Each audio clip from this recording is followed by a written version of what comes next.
Салам достор, каналыма кош келиңиздер. Бүгүн сиздер менен Инстаграмда хит болуп жаткан жүрөкчө пирогун жасайбыз. Аягындай даамдуу, ошону менен бирге эле кооз пирог болот. Кыздар баатта даярдалат. Видеонун аягына чейин карап, менен бирге болуңуздар.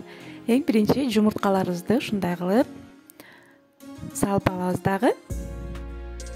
Андан кийин шекерди бөлүп салып, миксердин жардамы менен жакшылап көбүртүп аралаштырып алабыз. Мынакей. Шекерди сөзсүз түрдө бөлүп кошуңуздар кыздар. Ошондо сиздердин пирогторуңуздар көтөрүлүп сонун болуп турушат. Мынакей ушундай бап-бак болуп көбүргүчөктү миксерлеп алдык. Андан кийин бизде бөлмө температурасында сүт жана тамакка кошкон эле суу май керек болот. Мынакей ушундай кошуп алып, дагы кичине аралаштырып алабыз. Бир маса түшкүчөктү аралаштырып алабыз. Андан кийин алдын ала ээлеп алган унубузду салып, өтө тез дагы жасалат кыздар. Андан кийин көптүргүчүбүздү салабыз, разрыхлитель салабыз дагы, жакшылап аралаштырып. Достор, каналыма каттал элек болсоңуздар, сөзсүз түрдө катталып алыңыздар. Алдыда дагы жакшы рецепттер менен бөлүшкөнгө аракет кылам. Мынакей ушундай кылып биздин камырыбыз даяр болуп калды.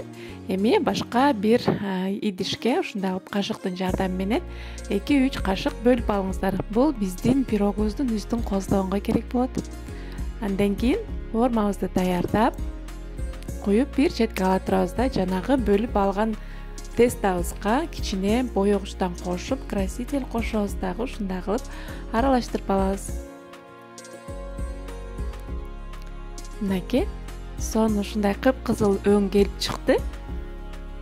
Андан кийин тортун үстүн ушундай кылып тамчы кылып жайгаштырып аласыздар. Андан кийин шпажканын жардамы менен ушундай кылып кооз кылып жүрөкчөнүн сүрөтүн тартып алабыз кыздар. Ушинтип эле тегереп кете берсеңиздер, ушундай кооз болуп чыгат. Мынакей. Андан кийин ысып турган духовкабызга 180 градуста 20-25 мүнөттө бышып чыгат кыздар. Мынакей аягындай кооз пирог болот кыздар. Жасалышы дагы оп-оңой, үйдөгү бар нерселерден жасалат. Мынакей биздин пирогубуз жыты деген үйдүн ичин жарып атат. Андай сонун болуп бышып чыкты. Мынакей кесип, кичине муздатып эле кесип жей берсеңиздер болот. Сиздер дагы сөзсүз түрдө жасап көрүңүздөр кыздар. Эгерде видео жаккан болсо, комментарий калтырып, лайк баса кетиңиздер. Мен дагы кичине кубанып калам. Кандайдыр бир сурооңуздар болсо, комментарийга калтыра кетиңиздер. Көңүл бурганыңыздар үчүн чоң рахмат.